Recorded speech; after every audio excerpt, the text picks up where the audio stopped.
Painitin muna yung makina. Takot ko. Ate, tamangos ka dito. Sabihin mo siya, umalis mo lang siya dyan. Ka dito! Atras si para, baka pasagasaan ka. Pakiramdam mo yung preno na mahina lang. Sipa. Ka dito muna tayo habang wala dyan pa yung mga bata na yan. Ay! Oh, bakit? Pakiramdam mo yung preno, ma. Hindi pala ako makaalis dito. Ay, dito nga muna tayo. Pag ganon muna tayo. Hanggang hindi mo napapakiramdaman yung pag-apak sa gas tsaka sa preno. Madiin ka pa rin mapak ng preno, mahal. Ay!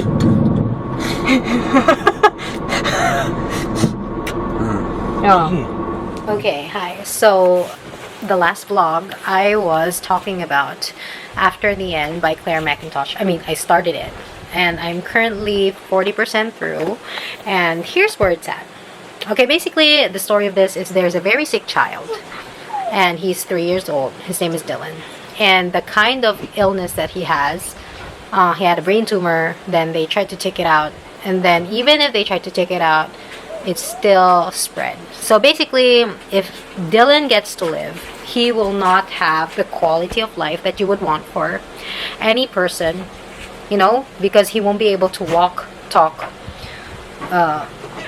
probably even all of, most likely even all of the basic functions in his life. He has to rely on his parents. The story is now, well, what would the parents do? The dad and the mom, they start to not agree on how to deal with Dylan's predicament. So instead of saying, like the husband thought they were in this together, that they would fight for Dylan's life, like try this proton beam therapy, the wife, she was actually listening to this one podcast, and she visited this mother who was caring for a sick girl. Like, she's like almost zero functions by herself, and that kind of changed the mom's mind. And she's like, I'm not going to resort my child to live that kind of life.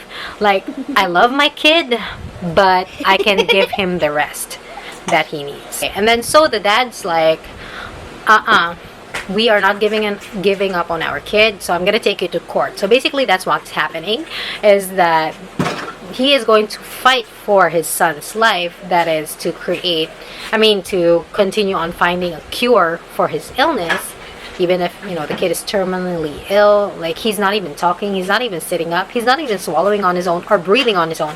And this is where you get to think about, hey, moms know when to let go, especially if they know that their kid is not gonna have a good life. Like, what is the sense of, you know, pushing on, continuing his life just for the sake of keeping him alive?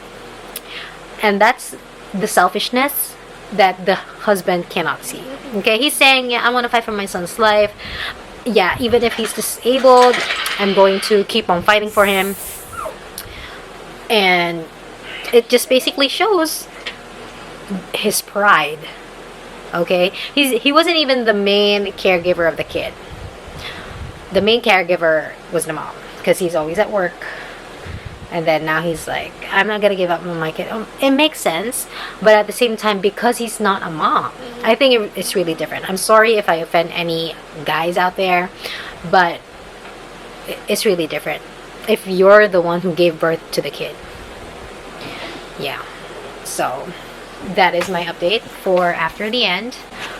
Obviously, I don't know what is the results of the court, or what the court's decision is yet. But literally, like, imagine your kid is dying and you're taking his mother to court. What the hell are you doing?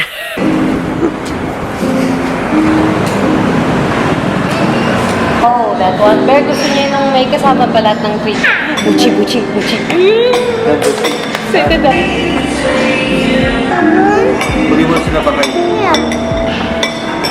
Okay, so we're actually looking for a new Air conditioner. I'm gonna see this, but I don't know. Well,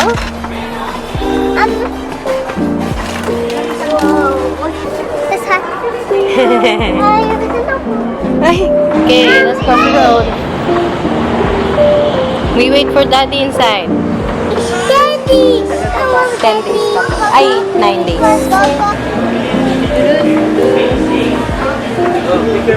Yogurt. Oreo. Gaga dito sleepy.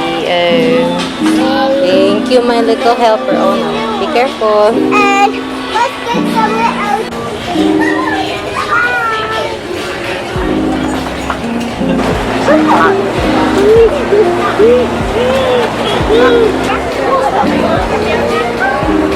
Wow, thank you. Welcome to Jenkins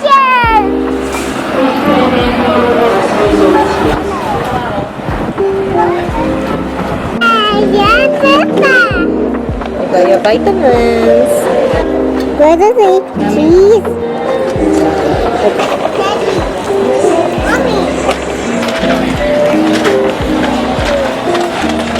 Oh, what's a whisker? Police car. Okay, this is the pouch that I decided to get for the camera. Look at it. There's a happy birthday Harry cake. Ayan, Daddy. Hi. So I actually finished after the end last night. Hold on. Let me show you my annotation tabs. Oh, by the way, gave it 4 stars on Goodreads, but realistically, it's a 3.5 star. What happens is when you're about to read the courtroom scene, so it stops, and then it sort of diverges into 2 different paths. There is one path where the judge has declared that they continue to give him just, end-of-life care for the boy. And another path wherein the judge says, okay, send him to Houston, Texas for the proton beam therapy. And then each timeline, you jump back and forth. That it almost got confusing at the end, which I think it's really well done, because the main point of that diverged path, okay, was that even if whatever happened, the mom and the dad in this book, they do not end up together anymore. And that is because the thing that they have gone through, most of the time they say that parents, they do not survive their marriage after a loss of a kid or something like that. Well, I'm sure not all, but there are a lot of cases like that. They both get each a love interest. In one timeline, they have another kid. But anyway, the consequences, whichever road was taken, they would both get hurt. They would both have to go through it. And how did the book end, though? Okay, so how did the book end? We were actually following also another perspective during the first part of the book. And that is so we were following the mom and the dad, right? And then we also have the perspective of the doctor of Dylan. And obviously at the second part, wherein we are following the independent roads of the mom and the dad, we don't read from her anymore. But the very last chapter is in her perspective. And it was that moment again, we were thrown back to the before, like right before the judge declares his ruling. And then she sort of was like, hey, I can't be in this courtroom right now because this mom and dad's lives are going to change forever. And I feel like I want to give them some privacy. Okay, because the media is like waiting for this moment, like what's going to happen. It's like an entertainment for people. And in that moment, she said, like, okay, I'm going to step out for a bit, wait for the decision, and then see what happens. A couple of minutes when she stepped out, she hears the doors open, and then she sees the couple who were at first holding each other have now like slowly, going apart. So yes, I really like this book. Especially that it explored 2 different, hey, you know what, another book like that is Maybe in Another Life by Taylor Jenkins Reid. This book, okay, that's the same thing, but the divergence of paths is also done in like a before, one chapter after the other. And basically, the question of this book is, okay, she goes out, I believe, and then she sees her high school crush, or like an ex-boyfriend, and then there's also her current boyfriend, I think. And then in that bar or wherever that was, a cafe, she has to decide whether she goes with a high school sweetheart or with her current love. And then paths diverge. She chooses one over the other in two different timelines. You see what will happen if she have chosen to do this one or that. Bottom line is, life goes on. Whatever you do is gonna be what your life is intended to happen. Like, you know, because we will never really know. So I really like how these books are trying to explore that topic, like the what ifs in our lives. Yeah, the major what if situation was dark matter. Do I have it here? But this one is crazier because since it's like more of a sci-fi kind of story. Oh no. A sci-fi kind of story. It's not just one decision. Okay, because obviously here it's one decision. Going with the ex, or going with the current boyfriend, or the best friend, I forgot. Or this one, letting the kid live, or letting the kid just die naturally. Two choices. But for dark matter, it's like every single bit of action that you take, each consequence will branch out to a different timeline, dimension, right? And so it gets really, really convoluted in a way, but this has done it in a very interesting, beautiful, never done before, spectacular. Yeah, so yeah, this was a talk about after the end. Just related it to other books that I read.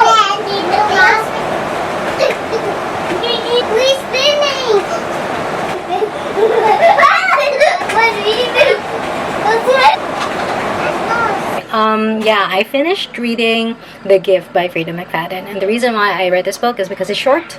I needed a palate cleanser for after reading After the End, which is quite, you know, sad and realistic. I mean, relatively realistic, because The Gift is such a crazy wacko story. Basically, it's Christmas Eve, and this girl, so she's been having it like really rough time financially, and she's waitressing. She's like doing all these odd jobs. Well, she has two, and she is paying all the bills and all that, groceries, because her husband, so they just got wed recently, her husband, he is in law school and he's busy, so she is such a good wife, you know, working to keep things afloat while he pursues his dreams. So great. On their first Christmas together, she wants to give him a gift. She's like thinking of a good gift, but one, she doesn't have money. Two, all the shops are most likely closed. And there's this lady at the restaurant, and she has like really bad cataracts and all that. Oops, battery died. Old lady was like telling our main character, hey, you know what? I can help you with your gift for your husband. So come with me to my shop. Yeah, so basically that's where it starts. Like, you can read this in 30 minutes. So that is for this very, very short review of The Gift. Hi, so last night I made a dent on Malibu Rising by Jenkins, Reid. And I started this book 3 vlogs ago, I think. No doubt about it. Okay, Jenkins Reid's writing is amazing. Very, very, like, it's her metaphors that get me. And she puts it in a very subtle way, but also you kind of like are amazed by the turns of phrases that she used. So 3 things. Number 1, McFadden, such a smooth talker. There's this part where he wants to get remarried to June because they divorced, right? And then he was like, this time it's forever. And then June was like, I thought the last time was forever. And Mick was like, I was a boy pretending to be a man at that time. Like the things that he says. Yeah, so McFadden, what the hell are you doing? And second of all, Nina, I feel so bad for her. She is their eldest, and being the panganay is really, really, really tough. Like all the things that you have to sacrifice you end up being a people pleaser, and you put everyone else's needs before your needs. And even I am not as selfless as Nina. Nina and the Riva siblings are not so lucky. I love Hud. In the beginning of the book, you would think that he's such a shy person because of what he's doing with his brother's ex-girlfriend. Although it's an ex-girlfriend, right? But maybe conflict there. But he is such a gentle soul. Jay is more of the tough guy. And Kit is like just the youngest who is trying to prove herself because all of her older siblings are established. And she's just, the youngest Riva. Yeah. Oh, and I did not talk about what this book is about. Basically, it's about the 4 children of a famous singer that is also, you'll also read about him in Seven Husbands of Evelyn Hugo, Daisy Jones and the Six, and Carrie Soto is back. June knows that he can get his way with his words, but even so, she just really can't. She still loves him. She loves him so much. Okay, the metaphor that got me last night, that was pretty cool, was when Kit, the youngest, she said something to her mom, and her mom was like, "Go to your room, Kit." And then Kit was like standing there, and she was awash.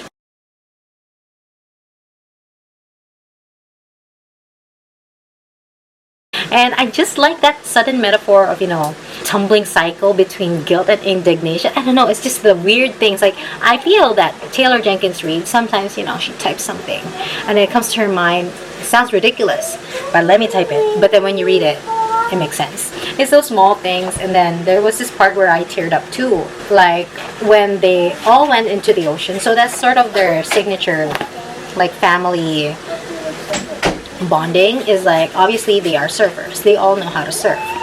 And when their mom passed away, they were like, "This is how we survive." And then they were like, Nina was like, "This is how we survive, guys." And giving them their swimsuits. They're gonna go surf. They call it family shreds. And I don't know. I love that. I love the family. You got a brown, babe? Okay, so I just finished the first part of Malibu Rising. I am going to be starting part 2 soon. So that's like 52%. You can see how much I love this book by the amount of tabs. Basically, this is how you know that TJR is so good. Because you read on page 2, literally not even like, see, half a page. You read that and you find out that Nina is cheated on because it's all over the news that her husband is seen with Carrie Soto, who is, the last book in this quartet. So I'm like, okay, she was cheated on. And then there comes that part where the scene is happening. Brandon is the name of the husband, how Brandon left Nina. And even as I was reading it, I already knew what was gonna happen, right? But it didn't make a difference. I was still so incensed and flabbergasted, aghast at the audacity of this man. And like, look at my angry scribbles. Look at my angry scribbles. Because, like, yun lang, ganun lang siya iniwan. And it's very similar to the patterns with Mick and June, so her parents. It was just like that. And it's so sad though, because when I was reading this part, like introducing Brandon and like how they met, he seemed like a better person than Mick. Like when I was reading the beginning with Mick meeting June, I can already tell that he is, that cool guy, can't stick to one woman kind of person. But with Brandon, like when I read just a couple of pages, okay, Taylor Jenkins Reid told me their story in 3 pages for 10 pages, and he left her on the 12th page. But how did she manage to make me care about Brandon, and especially how he's actually making Nina feel better? But when she thought of a life with Brandon, her muscles relaxed and breath came easier. He felt like falling into a warm, soft bed, and she was so tired. Like, the things that this guy, like even choosing a house that he said should fit all of Nina's siblings, so he literally bought a 5-room house, so just in case Jay or Kit or Hud would come over, they would have their specific room. And I'm like, dude, he's so thoughtful. But yeah, the way that he just left too, like, so devastating. I feel so bad for Nina. Why are the men in her life doing this? The only two men that she can trust is her brothers, basically. So yeah, 7 p.m. It's going to be, so I haven't arrived at the part with the fire yet. I wonder who's gonna start the fire, what's the motive, how is that gonna affect everyone else. Those are my main questions right now. Okay, today's dinner is lechon paksiw.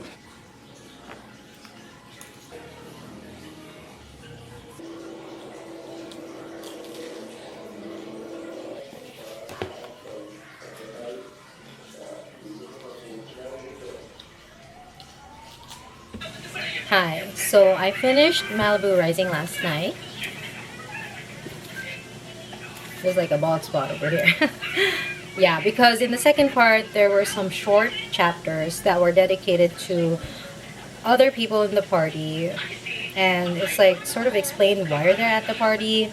It gives a little bit of a background of who they are. Like, they're all famous people, by the way, obviously.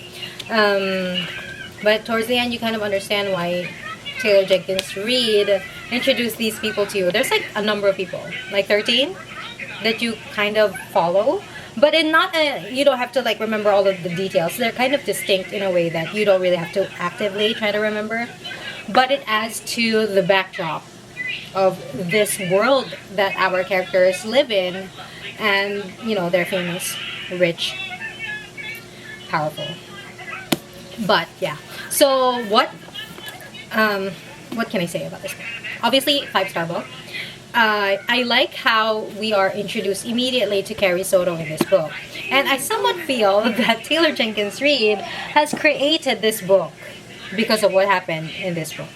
Okay, so, well, in the beginning it was already said that Nina's husband has cheated on her with Carrie Soto, right? And towards the end, we do kind of meet her. And she really comes off as very strong, like almost like a foil character to Nina, because Nina is so gentle-hearted, a people pleaser. But Carrie Soto is not taking any shite from any people. So you see that contrast, and also the contrast with, you know, now knowing that Nina had a very shite father. And I read this first, right? And Carrie having such a great dad, like... Okay, so anyway, going back to Malibu Rising, there are obviously some twists at the end in typical TJR fashion, which, you know, you kind of not anticipate, but then you sort of realize that, hey, yeah, I should have thought of that aspect of the story. And okay, so the confrontation between Hud and Jay, wonderful. The cathartic experience of Nina when she finally stood her ground and said what she needed to say, and Kit discovering finally what is wrong with her and why she can't seem to be in her own kind of person, because she's sort of forcing something. Yeah, so I love this book. I was tearing up, like I was crying towards the end. It's like, after like reading the each person's, you know, the conflicts and all that, I was like crying. Especially with the bit between Hud and Jay, like thinking about it makes me want to cry. I think it's because of the sibling bond. Oh my gosh, I'm literally, okay then. Dude, what the hell? Okay, also this one bang is not, you know, trying to put it on the side. Okay, yeah, anyway. Gosh. Brotherly love gets me all the time. Sisterly love gets me all the time. Like, the sibling stuff really gets me. Okay, so anyway, I love this book. Obviously. So I have read every single book of TJR, including her short stories. Evidence of the Affair. So the first quartet, second quartet. Now I'm just waiting for Atmosphere, which is coming out this year. And hopefully when it comes out in this size, because this is my favorite size. It's a hardbound size, but it's paperback. I think this is called the large trade paperback version. But yeah, anyway. So, thank you so much for watching, as always. And, oh yeah, I forgot to look at you again. Yeah, I'll see you in the next video.